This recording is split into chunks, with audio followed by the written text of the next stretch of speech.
MP to all cars. Armed robbery on security vehicle Juliet, now. 4 to MP. 4 men. Off watch. Zulu 1 to MP. Disturbance in High Street. Gang of youths MP fighting to with Golf knives. 1-1. Request assistance, over. Suspects on premises now. Tango 1 to Tango 3. Can you assist vehicle heading your direction? Driver believed drunk in charge. Detective. Stories of crime and detection in London. Written by Robert Barr with Ray Brooks and Christopher Blake.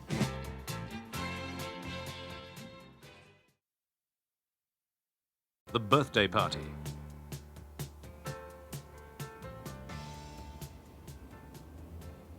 Oh, there you are, Mr. Brook. That's right, Tommy. Here I am. You've kept me hanging about. It's freezing. Sorry, Mr. Brook. I had trouble getting here. You said to drop everything. Yeah, and it's urgent. There was a big party in one of the clubs on Saturday night. It was in the Mayfield. Were you there? Me? No, it was a private party. A few of his friends. More than a few, Tommy. Come on. I'm told champagne flowed from fountains and it went on till dawn. Who told you that? Well, did it? It's what they say. So? Who was there? It was just a birthday party. Jackie Thorn's birthday. From what I hear, it was a get-together of villains. They came from all over the place, from Blackheath, from Camden and Lambeth. There was a villain down from Liverpool and 2 up from Brighton. Why? I can only tell you what I know, Mr. Brook. It was Jackie Thorn's birthday. His 40th birthday, and he invited some friends. Some he'd worked with, some he'd been in prison with. How can I know who was there? You're the one who should know who he worked with, who he was banged up with. Don't tell me my job. Just answer the question. I'm sorry, Mr. Brook, but he owns the club and he can invite who he likes. It was more than just a few old friends having a party. So I want you to keep your ears open. Look, here are some names. I want to know if any of that lot were there. And I want to know if there was a meeting in Jackie Thorn's office. And who went into the meeting and what they talked about. You expect somebody to tell me that? No, I expect somebody to tell somebody else. And you'll be there to hear it. You know it'll be worth your while. Yes, Mr. Brook. And Tommy, next time, don't keep me waiting.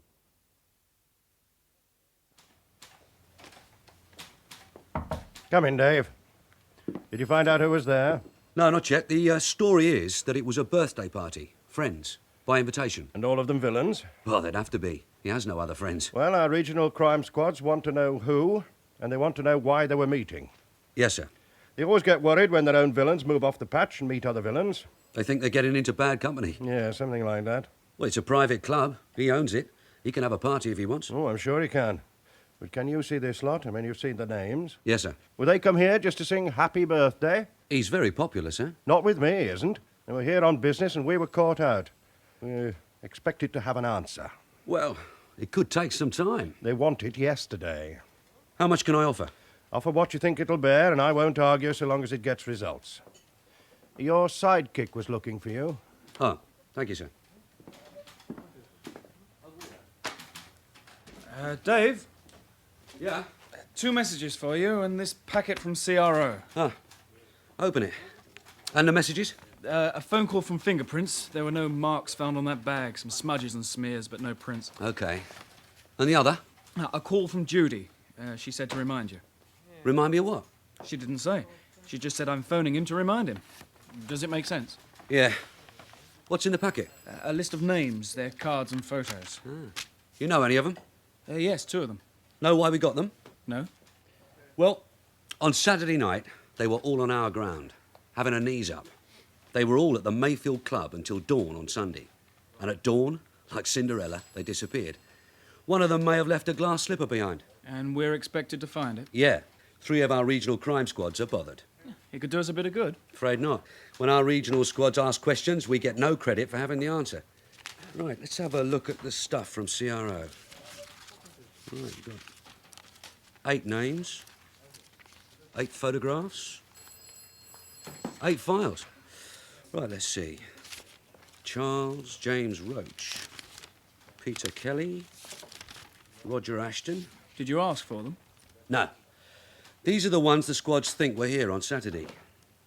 Christopher White, Edward Manderson, Harry Reeves, Thomas Gary, and of course, our own Jackie Thorn. Quite a team, isn't it? It includes 2 of the best getaway drivers, 2 draftsmen, and 4 who've done time for armed robbery. Interesting. You could switch them around 2 or 3 ways. Make 2 teams, or make a main team and a backup. Choose any 6 from 8. Including Jackie Thorn? No, you're right. He's getting a bit past the rough stuff. A team of 7. Jackie Thorn getting them together, putting up the money, providing a meeting place. And the type of job? Well, have a guess. Look at their records. Peter Kelly, 3 previous. 5 years, 5 years and 7 years. On all 3, shotguns were carried. Eddie Manderson, 2 previous. 5 and 7. On both, shotguns were carried. Jackie Thorne's been in the dock with 3 of them and in jail with all the others. Then how did he get a club licence? Well, you're kidding. He's been a good boy ever since. Pays his rates, pays his taxes. And if you think doing 5 and 7 makes 12, you're wrong. With remission, less than 7 years banged up. And from his share of the loot, he now owns a very profitable club. Better than a pension. And still at it? Well, that's the answer we got to come up with. I've put the word out. And while we wait, take these files along to Jim Hillier and see what the intelligence unit can add. Right. Oh, and Dave? Yeah? Judie said to remind you. Oh, yeah. You've reminded me.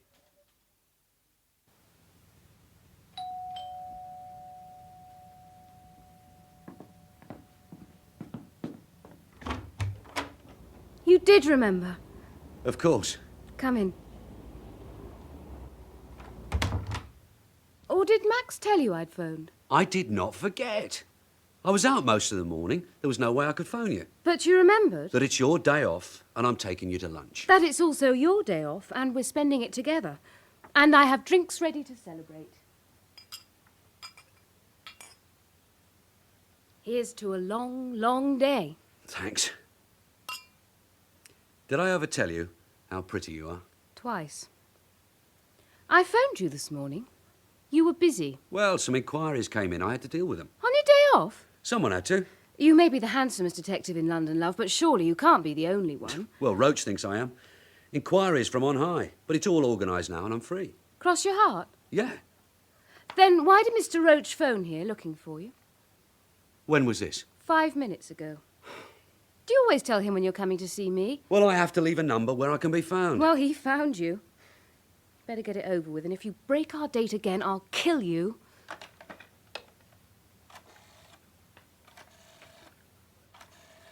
Whatever happens, I'm taking you to lunch. You'd better. Chief Inspector Roach, please. It's Brook, sir. Oh, hello, Dave. Glad I got you. There was a call for you just after you left. Wouldn't give a name, but I think it was one of your snouts. Says he has something and wants to meet you in the same place. He'll be on time. Does that make sense? Yes, sir. Is this the man you wanted the money for? Yes. Well, let me know what happens. Yes, sir. Yes, sir. Yes, sir. Does this mean our date's off? No, we're having lunch. But before we do, I've got to see someone for a few minutes. It's on our way, and it won't take long. You can wait in the car. Don't I always? Then I phone Roach, and I'm free. Don't look at me like that. I said I'm free.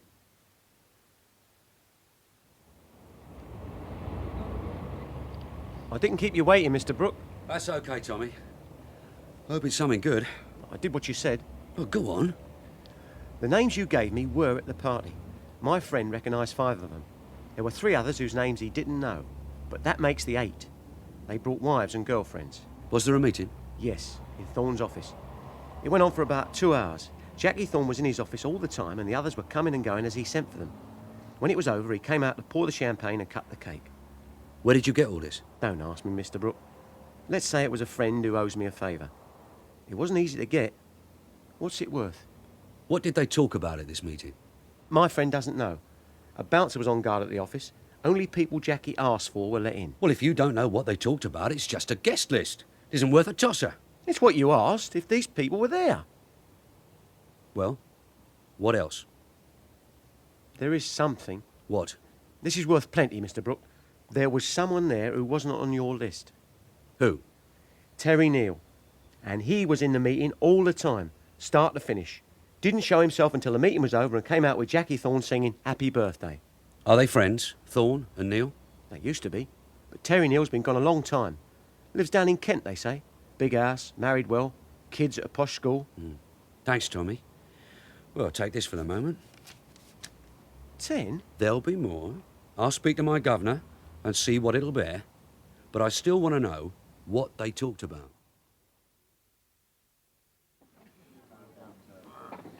Here, Judie. Lager and lime, bitter for me, and the menu. Make your choice. Anything I like? You're queen for a day. That man you met, he cheered you up. Yeah, What was it about? a party. A good party? Well, when villains throw a party, they're usually good. No expense spared. And at this one, the host owned the club. Do I know him? I hope not. He's tall, he's handsome, he's rich. And he might be just your style. How do you know my style? Well, don't I? My style, Sergeant Brook, is 4 kids and a house in Pinner. Well, I haven't got 4 kids, but I could get you a house in Pinner. Dave, you're my style. They are. We're being watched. Who? Oh, it's Max. Well, Constable, are you joining us or just spying on us? Don't take any notice of him, Max. Sit down with me. Sorry, Dave. I've been looking for you both. Mr. Roach. What about him? There's some pressure. He needs action this afternoon. So? I was told to find you. I went to Judie's flat. No one there. Went to the hospital. They said it was a day off. Went to the Swan. No luck. So I took a chance and came here. Just like a real detective. Don't listen to him, Max. What do you fancy? Pie and salad, ham and salad, lobster salad? What I really fancy is a large pint, if you'll excuse me. Of course. So it's your day off, is it? Judie, I thought we could get away somewhere they couldn't find But us. they always do. I must have a talk with him. He's still wet behind the ears. Don't stop blaming him. It's not him, it's you. When I was a DC, we learned the Nelson touch. We never tracked down our sergeant until he'd had his lunch, or whatever he was having. Whatever he was having. Well, you're not having it today, are you? He wants telling. Not in public, and here he comes. I brought halves to top you up, all right? Lager and lime and bitter. Cheers. Cheers. Cheers. All right. What are the orders from Genghis Khan? Mr. Roach, he says you've got to see Jackie Thorn now, and then go straight and see Mr. Neale. So I brought the files. So you brought the files? I suppose we have time to eat first? Yes, Sergeant.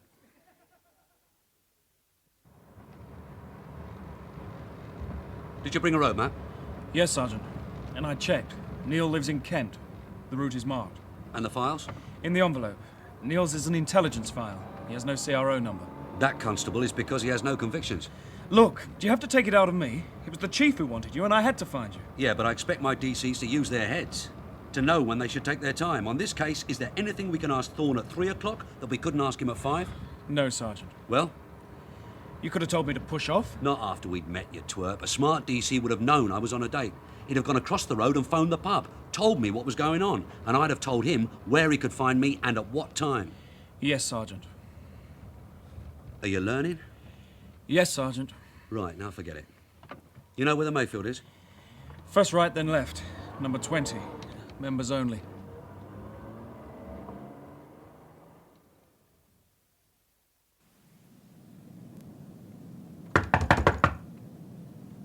Give it a good thump. All right, now that you knock it down.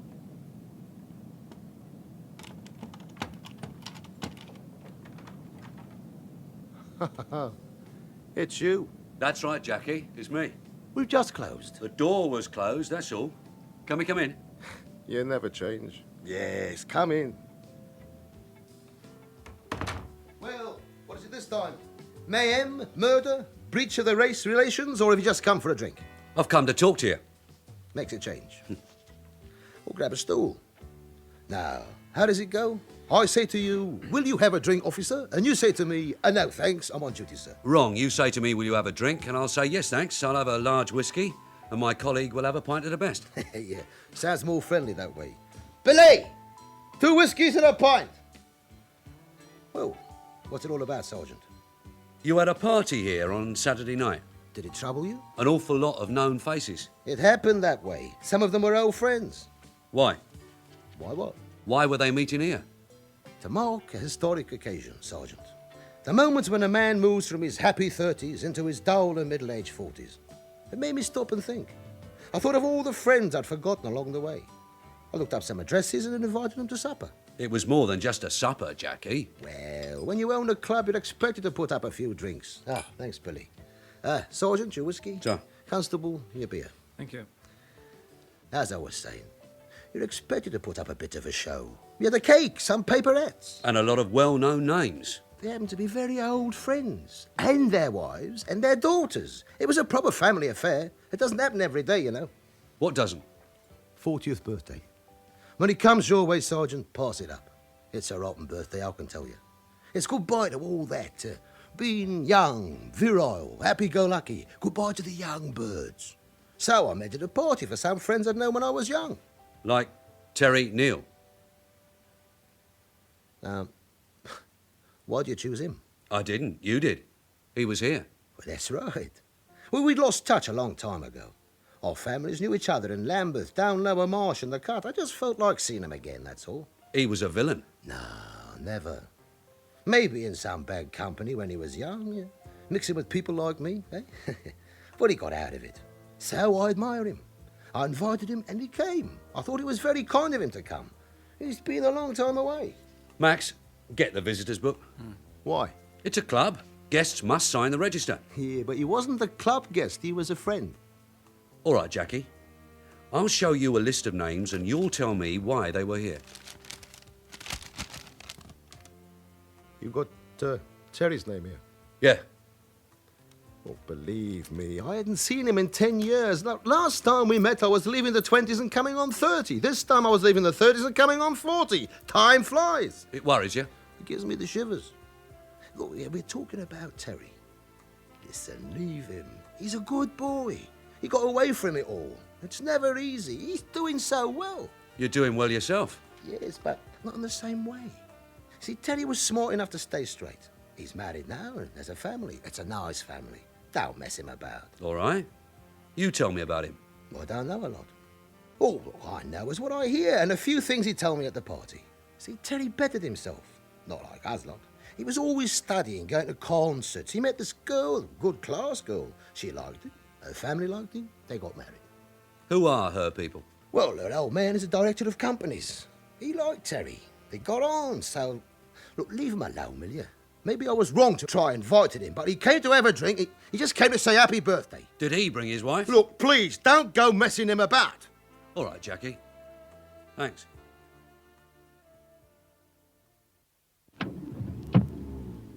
What now? Back to the station? We go down to Kent. But you said... Don't bother about what I said. We're calling on Mr. Neale. So, hand me the file. Yes, Dave. And let's get started. Sure. Right. Let's see what we've got on him. Terence Paul Neale. He's 36 now, coming up 37, which puts him near enough to Jackie Thorn, an associate of known men but no convictions. So what we have on file is just a load of gossip about how well he's doing in his new life. High finance, city companies, who he knows, where he goes, which make a car he drives, who he meets, where he drinks, his girlfriends. He has no girlfriends. No, he's married now. Nice wife, kids at a posh school. It'd be daft, wouldn't it? And no convictions. Well, it depends how you look upon convictions. Look at this. An associate of thieves, including Thorn and 3 others on that list. When he was 24, he was in a bank robbery in Islington. 8-handed job, and they got away with £180,000. All of them arrested, but the charge against 2 of them dropped by DPP on lack of positive evidence. Terry Neale was one of the 2. And then a few years later, when he was 26, a bank raid in Camden. All 5 arrested. Only 4 were charged. 1 was dropped. Terry Neale? Right. The other 4 swore he wasn't there. And there are others. Yeah. Are you saying he was lucky? It needs more than luck. He was smart. He was careful. He had his share of these jobs, and that's just ones we happen to know about. He was lost sight of after the Camden job. It looks to me like some cops could have been laying for him, just because he was born among villains. And now he's married and he's well off. His wife's family are well off. Sure. Her old man was a director of a couple of banks and a big insurance company. On the committee of a couple of big charities, president of a smart golf club, and so on and so on. Her family are big with their social standing. What are you suggesting? Nothing. I just think Terry Neale was also well off by then, and smart. Bought himself a place on the social ladder, and now he's doing very well in the city. You think he's something of a mastermind? No. Says here that his mother still lives in Lambeth. He visits her on family occasions, on high days and holidays. Neighbours describe him as a dutiful son. Then why are you bothering him? Well, because I'm nosy.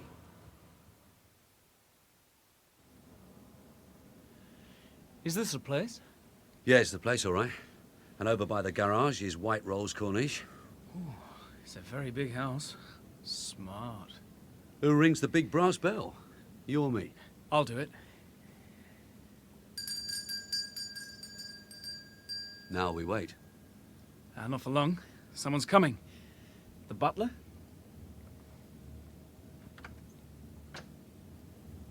Yes? We would like to see Mr. Neale, please. Who will I say, sir? Tell him Mr. Brook would like to see him. Mr. David Brook, and this is my friend, Mr. Maxton. Will you come this way, please? If you will wait in here, please, I'll tell Mr. Neale that you're here. Thank you. Well, what do you think? Is this all real? Genuine. And in good taste. Yes. I wonder who has the good taste, Mr. or Mrs. Both, I shouldn't wonder. You might even like him. Mr. Brook? Yes.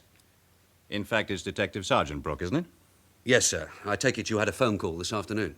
I had, saying that you had decided not to trouble me. Well, these decisions are not mine, sir. This is my colleague, Detective Constable Maxton. I understand your visit has something to do with the guest list. Yes, sir. I'd like to show you a list of names and ask if all of them were at the Mayfield Club while you were there. It was a private party. Do the police now check guests at private parties? When there are so many known men gathered together. I'm sure you are aware of that, sir. Of course, you're right. I'd forgotten. May I see the list? Yes, sir. Here it is. You know why I was there? I'd like you to tell me. Of course. Well, there was a time when I lived near Jackie Thorn. Our families knew each other and we were friends. In fact, I was friends with 3 others on your list. Jackie wrote to me a week or so ago saying he now had a club and that he had his 40th birthday coming up. And he asked me if I'd join him for a drink. I said yes, because it gave me a chance of seeing him again and also to call my mother. This photo, is this your wife, sir? Yes. She's very pretty. Thank you. These your children? The 2 little girls? Yes. Were you surprised when you saw who the other guests at the party were? Yes, I was, rather. Annoyed? No, there was no reason to be annoyed. As I said, some of them I'd known at one time. Others were friends of Jackie's, and he was once a friend of mine. In fact, sir, Jackie Thorn and 3 of the others had spoken up for you in the matter of a happening in Camden Town. A bank. That is so, Sergeant, and they'd spoken the truth. I'm grateful to them, and I hadn't seen them since that time, so it was a chance to say thank you. I hadn't seen Jackie Thorn since then either. I was going to ask you, sir. What I was about to say, Sergeant, is it happens that my wife and her family know all about it, and knew all about it. I have no secrets from them. Neither have I any record of misdeeds, do I, Sergeant? No, sir. Also, many of my friends know about it, and some of them don't, because it's none of their business. Yes, sir. And I will add, if you will let me finish and be done with it, in my present life I have many very good friends. You could call them influential friends. Some in business, others in local committees. Friends at my club. Among them 3 MPs, 5 or 6 barristers, and 2 judges. Oh, I'm not saying this to impress you, Sergeant, but simply to point out that if you wish to take account of the past, you must also take account of the present. Yes, sir. I was about to ask if all the persons on the list were at that party. They were. May I ask why you're checking them? Of course you may, sir. The regional squads were set up to keep an eye on known and active villains. They're always interested when they meet together. And since most of these people are criminals, can you tell me whether crime was discussed? Yes, it was. By Jackie Thorn. The crime of growing old. Thank you, sir. I think we'll be going now. Will you have a drink before you go? No, thank you, sir. We have a long drive ahead of us.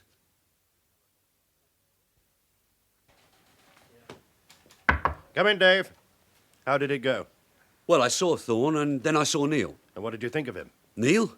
As they said, he's got away from it all. Nice wife, nice family, nice house, nice life. How did he feel about you calling on him? He was pleasant enough.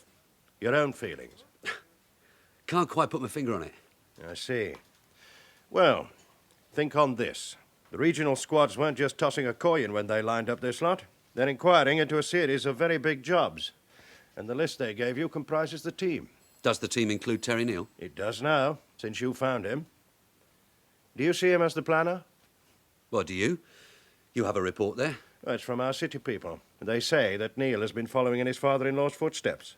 Directorships in the best sort of city companies, banking, insurance, stockbroking, highly respected companies. And it says that he is well-respected, trustworthy, and honest. Hard to beat, isn't it? And the squads don't let city reputation stand in their way. A series of big money jobs. Now, where could the tip-off come from? From the insurance people? He is big in insurance.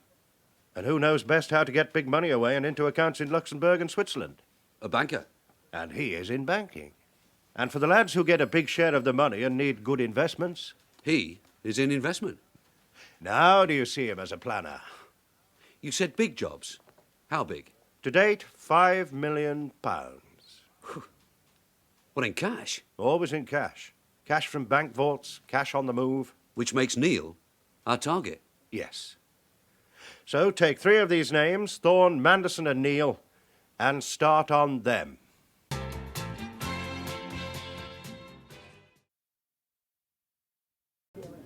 Sergeant Brook? Yes? I'm Detective Inspector Mannock. Oh, yes, sir. Been waiting long?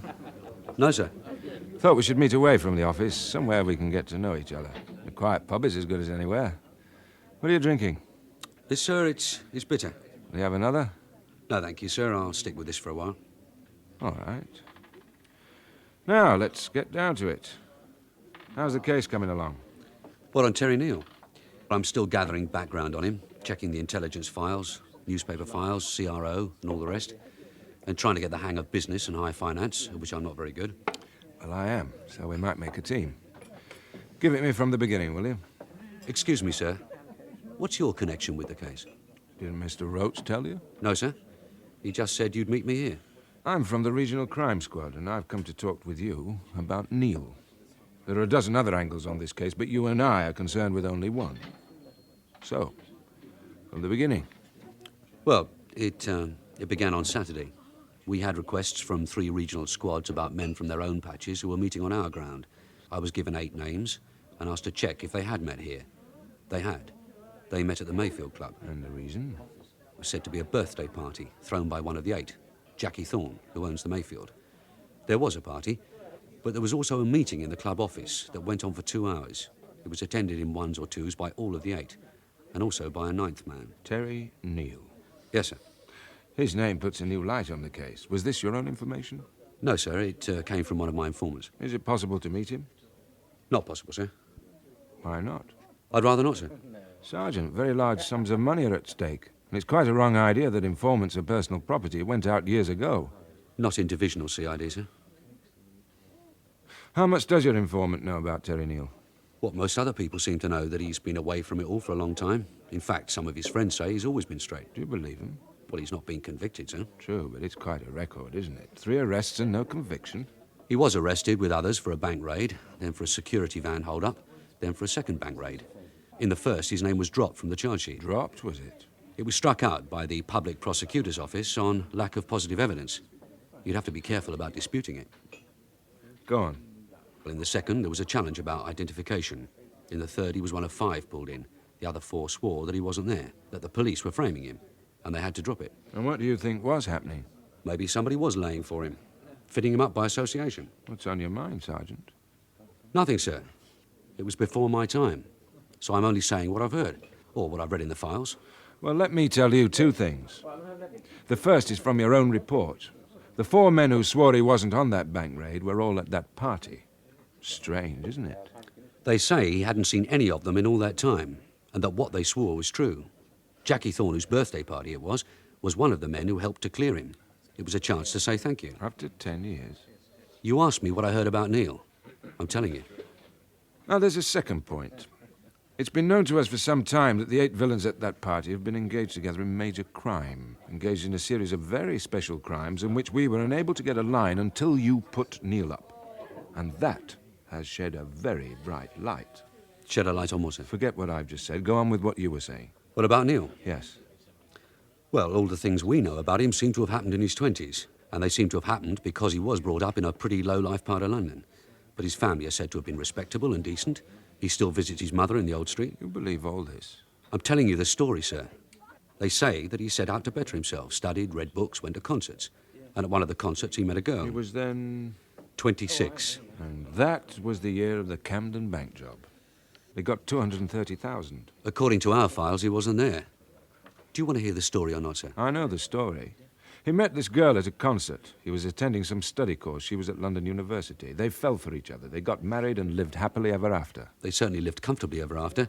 He has a big house down in Kent, a pretty wife and 2 nice children. Why did you go to see him? Because he turned up at that party. And that, Sergeant, is precisely why we're interested. Now, will you have that beer? Yes, sir. Spitter, isn't it? Sure you won't have a scotch? All right, sir. A scotch. 2 large whiskies, please. Yes, sir. Here you are. Oh, thank you, sir. Your scotch. Thank you. That girl he married. Her family were loaded. Well, they certainly had a lot of money. Cheers, sir. Cheers. But if what you're saying is true, Terry Neale would have been well in credit himself. His share in 3 jobs. 3 that we know of. So there was no need for him to bother. We think there was. You went to see him. What happened? It's in my report. Oh, yes. Really high society stuff. Big house, pretty wife, kids at a posh school, his father-in-law chairman of city companies, the right sort of companies, banks, insurance, stockbrokers. With a solid reputation, sir. They say his father-in-law was a good judge of character. He liked young Neale. Took him into the city where he proved to be a shrewd investor, a good businessman, and now he has a solid reputation. It's what our city report says, isn't it? Respected, trustworthy, well thought of. But 4 years ago, his father-in-law decided to take things easy. Son-in-law stepped into his shoes. Some directorships and 2 chairmanships came his way, all in what he excels in most, money. And just over 2 years ago, we are hit by a series of crimes, all to do with large sums of money. Will you explain, sir? Oh, no need to explain. Others are dealing with that side. We are dealing with Terry Neale, the man who left his big house to celebrate in a crummy side street club. To attend a birthday party, sir. Birthday party be damned. He was told to come and he came. They're old friends. And to 4 of them he owed a favour. It says so in your report. Yes, sir. And it doesn't matter if he came willingly or unwillingly. He came. Did you meet his wife or see his children? No. It'd be interesting, wouldn't it? Do you want me to go back? Yes. Won't it warn him? Not if you think of a good reason. But you won't go there first. In the regional crime squads, we work quietly, softly. Take our time. I want to see the effect on these villains of our showing interest in Mr. Neale. Where do we start? Well, I know 2 of them. Jackie Thorn and Manderson. See Thorn again. Say to him you should have taken his advice. You shouldn't have called on Terry Neale. And what will that do? It will set their minds at rest. You'll then call on Mr. Neale's old mother. That will get back to Mr. Thorn and start it all up again. It's called stirring the pot. Well, that's it. Where do I contact you, sir? At the yard on 4291. I've been looking for you, Dave. Where have you been? Running around. Why? What you working on? Your backlog of work. It's piling up. Look at it. Well, we've got other work to do. A call on Jackie Thorn. Right, let's move. I've got all this to do. Look, when I visit a big villain in a drinking club, I take a witness. Someone honest and reliable. Like you. Come on. All right. Evening, Jackie. Oh, it's you again. Evening, Sergeant. How are you? Well, I'm not too happy on what I heard about you. You didn't trust me, did you? Well, sign me in, I'll buy you a drink. Sign you in? Well, why not? I'll give the club a bit of class. Billy, sign in Detective Sergeant Brook, will you, and his friend? Just sign in what you usually do. Mr. Smith, Mr. Brown. I could have you for slander. Billy, sign a Mr. Brook and Mr. Maxton. And while he's doing that, what will you have? I thought you'd never ask. Whiskey. Max? Lager. It's coming up. 1 large whiskey and 1 pint of Carlsberg. Or do you prefer the one that's good for the policeman's feet? I'll leave it to you. You haven't said why you let me down. I went out of my way, didn't I? Told you all I knew about Terry, but you had to go and mess him about. Yeah, I know. I was wrong. I should have listened. Do you mean that? Yeah, of course I do. It was a waste of time. All that way for nothing. Yeah. Your scotch and your lot. Oh, thanks. Thanks. You saw his house, did you? Yeah. Haven't you? No. Never even knew where it was. I had trouble getting his address. The wife got it from a woman who knows his mum, you know. Kent, isn't it? The stockbroker's belt. Yeah.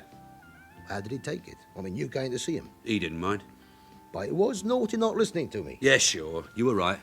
So, cheers. Cheers. What did you come about? Well, that was it, to say I should have accepted your advice. I always help the law, you know that. You got a girlfriend? Yeah. Bring her here one evening. We can have a talk. Hey, that goes for your mate and his girl. A foursome. Well, it's an idea. I'll lay on a nice little meal and show your girls a good time. Yeah, well, we'll do that, Jackie. Yeah, you stay and have the other half? Oh. Is it time? Yeah, we should be going, Sergeant. OK, we go. Well, thanks, Jackie. Be seeing you. Sure. Anytime. Are you taking him up on that offer? About the free meal?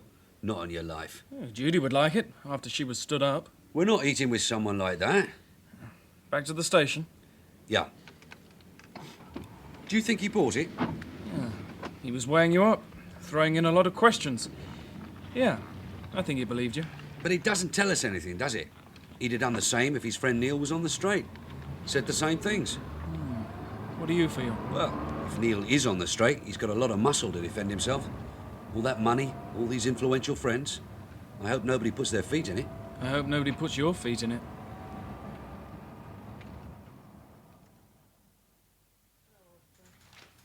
Hello, Mr. Mannock. Been waiting. Did you see Thorn? Yes, sir. How did it go? Well, I think he bought it. I've some news for you on the next step. No need for you to call on his mother.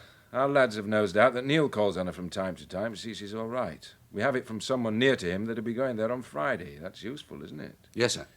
He takes a taxi from his office, pays it off nearby, walks the rest, having a nostalgic look at the old streets. Well, the neighbours say he is a dutiful son. That may be. Anyway, he walks through the cut to his mother's house. You know where she is. Yes. What we think is best is that you show yourself around there on Friday. When he appears, you let him recognise you. Then you have a few casual and friendly words with him. Be seen talking to him, and be seen hanging round his mother's house waiting for him. It'll get back to Thorn, OK? Is there a briefing? It would help to know what Neale's up to. I can tell you what Thorn and his friends are up to. Whether Neale is part of it is something we have to find out. Maxton, you're in on this. Come over. Thank you, sir. Sit down. As you know, the regional squads were set up to take a long view of criminals engaged in major crime, especially of organised crime, where other detectives find it difficult to find a way in. We've been watching these men for more than 2 years. We saw them come together. We suspect that they're responsible for a series of major robberies. Let's be blunt about it. We have information that they are responsible, but information without evidence doesn't impress juries. What's Jackie Thorn's part in it? He's the one they all liaise through. He acts as the post office. All the orders and instructions go through his club. Eddie Manderson is the planner, the organiser. The others are the workers, the soldiers. Thorn is the second in command. He's the one they all trust. And he's the one who knows Terry Neale. At the moment, we're just talking about the gang. Over the past 2.5 years, there's been a series of jobs, all done with considerable speed, always for money, never less than $250,000. Banks, security vans, racetracks on a busy night. In and away before the onlookers know what's happening, like it was all rehearsed and they were working to a stopwatch. We calculate we've had £5 million to date. Oh, no need to whistle, Maxton. These days, $5 million lost over 2.5 years doesn't bring out the army. It's still a hell of a lot of money, sir. Yep. And our latest job was just 4 days before this so-called party. I'll mention the place and you'll know the job. A week ago Tuesday, Muswell Hill. Yes, security van. 6 men in 2 cars. They got £340,000. And nobody took much notice. It made the last edition of the evening papers, then it was forgotten, except by the insurance company and ourselves. And the lad who got clobbered. That was the day they clocked up the $5 million. 4 days later, they were having a party to read the annual report, to declare a dividend, and plan another successful year. It can't be easy putting that amount of money around. What would you do with it? Me? Let's ask Maxton. He's an ordinary sort of lad. Suddenly you're given a big bag of money. What do you do? I think I'd stick it under the bed, sir. No, they don't keep the loot for beer and backing horses anymore. They use it to buy a slice of the good life, and the people who sell the good life like to see checkbooks and credit cards, especially credit cards. I'd have to put it in the bank.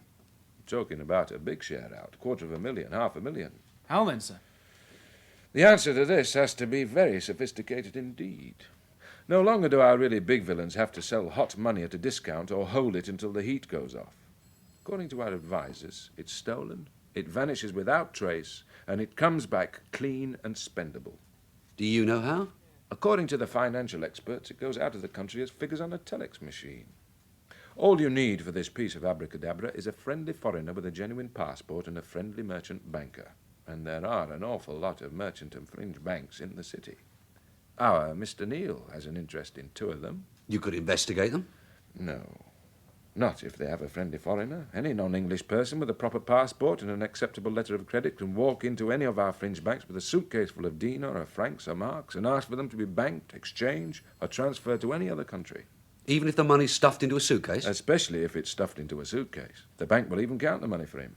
He may have broken some other country's laws, even his own country's laws, by bringing the money here, but he hasn't broken ours. But for God's sake, I mean, why not? Because we are in need of foreign currency, and our banks want the business, and if you have any complaints, Sergeant, take them to the Treasury. They make the rules. Supposing the money in the suitcase is in pounds? It is then just a little bit more difficult, but not impossible, if you have the right friends. So, you will bump into Mr. Neale on Friday afternoon. He leaves his office in the city at 4:30. Yes, sir. Right, until then.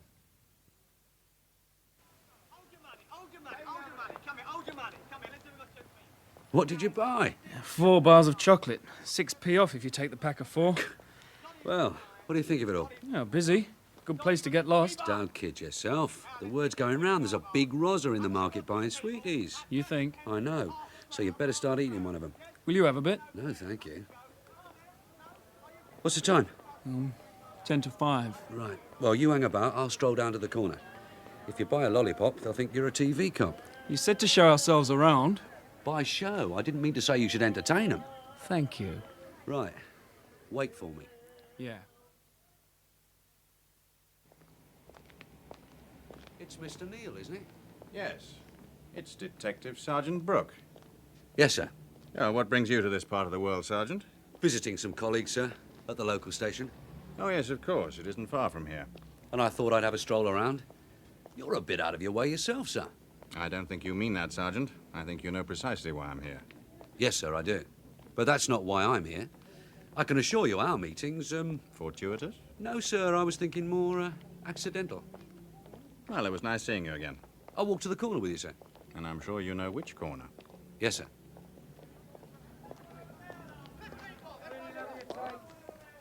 Well, goodbye, sir. Sergeant? Yes, sir? Have you been troubling my mother? No, sir. Not now or ever. Our meeting was accidental. Goodbye, Sergeant. You saw him? Yeah. And I didn't like what I was doing. I need a drink. Come on. How do you know, sir? We have someone close. It got back first to Manderson.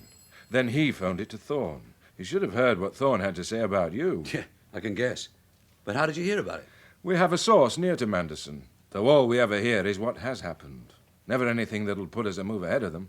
The news got back to Manderson that you were in the market waiting for Terry Neale, and that you walked along with him to the corner of the street, did you? Yes. Nice touch, that. Walking him home. Oh, it worried them. They were wondering what you talked about. Thorn said he'd phoned Neale and asked, but we don't have a source at that end, so we won't know what he says. Is Neale in it? Definitely. It's a liberty, isn't it? A sack full of money, a friendly foreigner, and a merchant banker. Can't it be stopped? How can it be? Supposing our friendly foreigner is an Arab gentleman with a sack full of dinar, profits from his oil wells, and he wants to exchange it and buy another hotel in Park Lane. Why should we say no? We need his oil money. But if the suitcase is full of our money? I said it requires a friendly fringe banker. Remember that every day our fringe banks deal with tens of millions of pounds in foreign currency. Every day they're transferring all sorts of money, switching it from one country to another, pushing it around the world. Like a merry-go-round? More like the wind of change. Money becomes a series of figures on a telex tape, and then it changes its form on the wind. Pounds change into francs on the Paris bourse, to marks in Bonn, dollars on Wall Street, and somewhere along the line it changes back into sterling, and you can now bring it home. And since it's quite legal, we can't stop it? We can concern ourselves with the bit that isn't legal, the stealing and handling of it. I'm going to call on Mr. Neale in the city. He has a lot of influential friends, sir. If I feel he's slipping away from me, I'll make a phone call to you. I'll make one before he does. And you'll back me up by raiding the Mayfield Club. You get a search warrant now and be ready to raid and seize every scrap of paper and all the books as soon as I phone you. On the warrant, sir. What do I say we're looking for? You tell me. Stolen liquor? Good. That gives you the right to seize the books. It's Dave Brook, isn't it? Yes, sir. All right, Dave. Be ready for my call. Mr. Neale? Yes? I'm Detective Inspector Mannock. Sorry to call on you at your office. Oh, it's quite all right. I seem to be surrounded by policemen these past few days. Perhaps you can tell me why. Oh, do take a seat. Thank you, sir.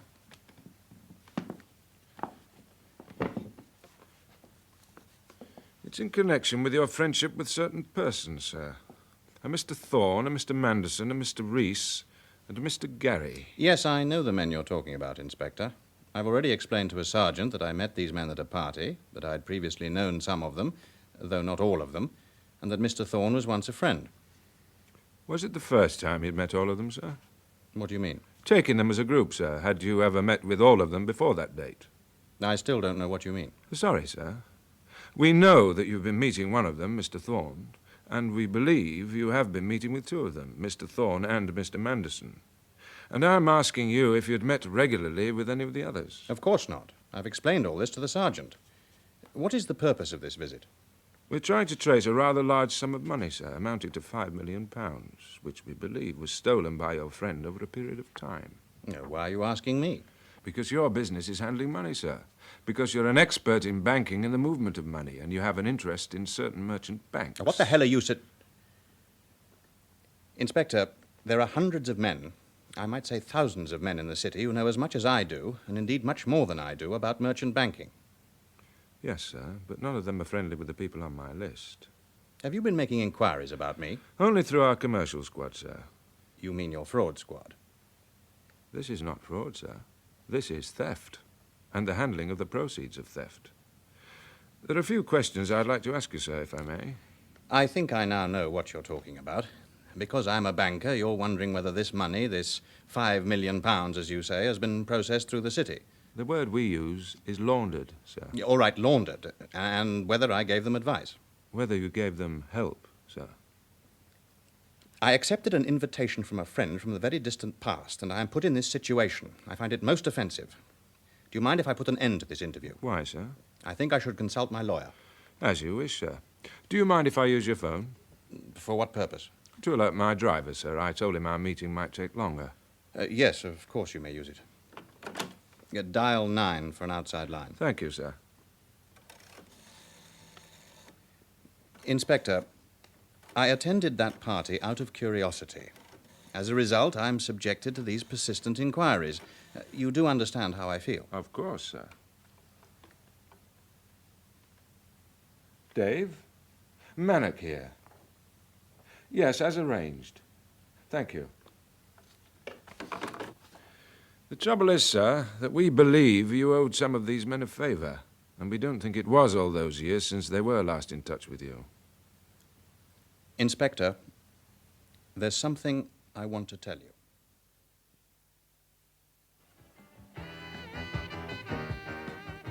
Mr. Thorn! Oh, it's you again, Sergeant. It's a bit early, isn't it? Yes, it is, Jackie.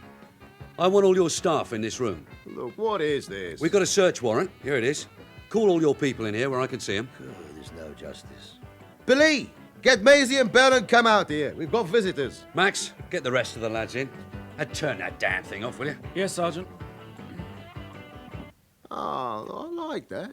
The place sounds empty without it. It's going to be a lot emptier when we've finished. What are you looking for? A load of knocked-off liquor. That's what it is. You find nothing like that, Sergeant. All our stuff's straight from the wine merchant. You can see the crates. Yeah, sure. All right, lads, keep an eye on them. Max, Flynn, go through his accounts. Hey, wait. And I'll need the keys to your safe. What? The safe. I don't keep booze in the bloody safe. Flynn, talk to him. I don't have the keys. The wife has them. Search him. Oh, look, lay off, will you? Look, I want to see that warrant. I've got a right to. Sure, here you are. It says we are entitled to search for divers things, to wit, property. Keys are property. Come on, hand them over. They're round his neck. A lucky charm. Let's have them. Well, this is what you get for being nice to coppers. Max, open the safe. Catch.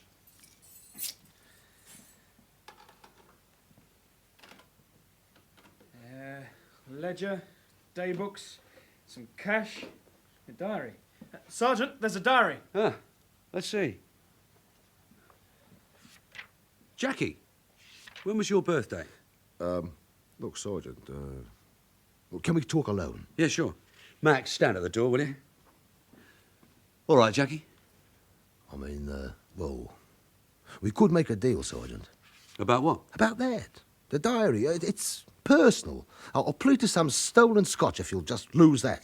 Why should I? I told you, it's personal. The wife, I don't want it to... Look, I'll give you a ton if you'll lose it. Okay, I mean 2 ton. No. It's got your birthday guests in it. And it's got Manderson's phone number. And Terry Neale's phone number. Both home and office. It's got the days when you phoned him, when you met. And it's got some big numbers, too. These the amounts the lads got away with? Are these the dates? Oh, for God's sake, give me that. Yeah, these are the dates. Flynn, take him out. Look, I could do you a favour, Sergeant. All right, I'm going quietly. I'm an old man. Max, we guard this with our lives. It seems to be all written down, date by date. And it's all about the money and Mr. Neale. In that episode of Detective, The Birthday Party, Detective Sergeant Brook was Ray Brooks, Detective Constable Maxton, Christopher Blake, Chief Inspector Manick, Morris Colborne, Thorn, Alan Lake, Neale, Tony Anholt, and Barman, Adrian Egan. Detective was written by Robert Barr and produced by Martin Fisher.